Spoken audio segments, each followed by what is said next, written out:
नमस्कार साथियों, स्वागत है आपका अपने YouTube चैनल वाईके ऑनलाइन एजुकेशन में। दोस्तों, एनसीईआरटी के सीरीज़ में आज हमारा अगला चैप्टर है स्वयं प्रकाश जी को लेकर के। और क्योंकि आपके सिलेबस में रखा गया है तो यहाँ से आपके प्रश्न बनने की संभावनाएं बढ़ जाती हैं। तो मैंने आपको पहले भी बताया था कि यदि आप किसी भी एग्ज़ाम की तैयारी कर रहे हैं तो एनसीईआरटी को आप ज़रूर पढ़िए, क्योंकि सबसे ज़्यादा प्रश्न यहाँ से बनते हैं।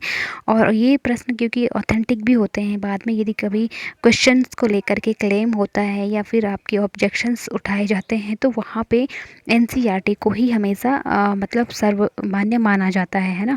तो यदि आपने अभी तक चैनल को सब्सक्राइब नहीं किया है तो कर लीजिए और अपने दोस्तों के साथ शेयर करना बिल्कुल ना भूलिएगा। दोस्तों, सेशन पसंद आए तो यहाँ पर एक लाइक ज़रूर कीजिएगा।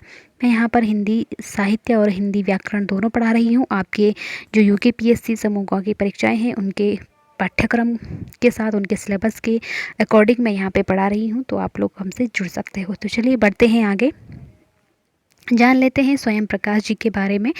सबसे पहले तो देखिए, इनका जन्म सन 1947 इंदौर मध्य प्रदेश में हुआ था। मैकेनिकल इंजीनियरिंग की पढ़ाई करके एक औद्योगिक प्रतिष्ठान में नौकरी करने वाले स्वयं प्रकाश का बचपन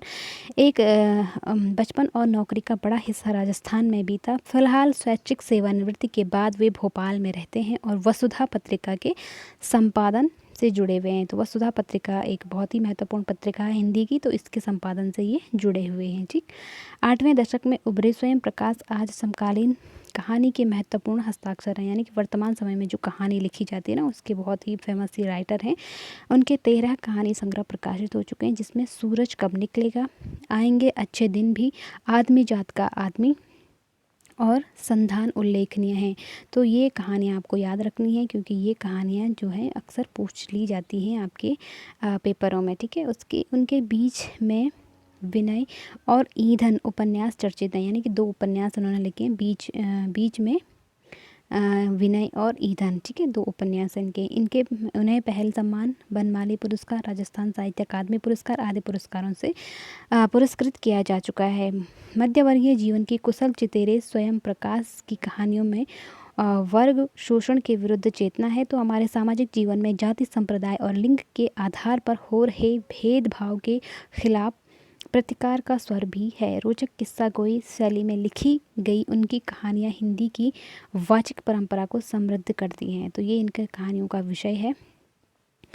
और देखिए, यहाँ पर जो आपकी कहानी रखी गई है, जो नेताजी का चश्मा है, उसको लेकर के चारों और सीमाओं से घिरे भूभाग का नाम ही देश नहीं होता, देश बनता है उसमें रहने वाले सभी नागरिकों, नदियों, पहाड़ों, पेड़ पौधों, वनस्पतियों, पशु पक्षियों और इन सबसे प्रेम करने तथा इनकी समृद्धि के लिए प्रयास करने का नाम देशभक्ति है।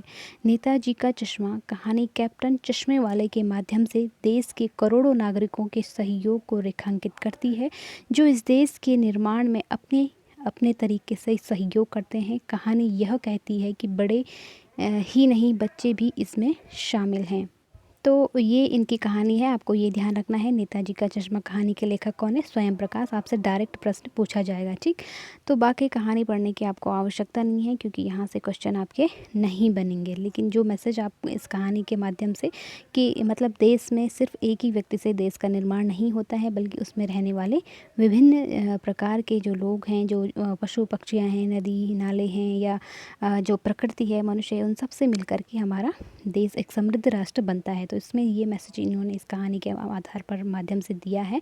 बाकी मैंने आपको बताया कि इनकी जो रचनाएं हैं उन्हें आप नोट डाउन और याद कर लीजिएगा, यहाँ से आपके प्रश्न बनेंगे। इससे ज़्यादा इससे कुछ पूछा नहीं जाएगा। तो आज की वीडियो में इतना ही करते हैं और मिलते हैं अगले वीडियो में अगले चैप्टर के साथ। तब तक के लिए आप अपना और अपनों का ख्याल रखिएगा, पढ़ाई करते रहिए। आपके पास समय बहुत कम है, क्योंकि परीक्षा आपकी नज़दीक है, तो आपको अपनी तैयारी को और ज़्यादा तेज़ी से करना होगा। और प्रैक्टिस सेट आजकल हम यहाँ पे करा रहे हैं, तो आप हमारे, अगर आपने नहीं देखे तो मैंने 20 प्रैक्टिस सेट करा लिए, जो कि उत्तराखंड के एग्ज़ाम्स की दृष्टि से बहुत महत्वपूर्ण है। तो आप लोग ज़रूर करिएगा। और सामान्य हिंदी तो हमारा चल ही रहा है, कई टॉपिक हम वहाँ से भी क्लियर कर चुके हैं। आप लोग प्लेलिस्ट में जा कर के, या फिर नीचे डिस्क्रिप्शन में उनका लिंक आपको मिल जाएगा, आप वहाँ से भी उनको डायरेक्ट देख सकते हो। तो मिलते हैं अगले वीडियो में, तब तक के लिए नमस्कार।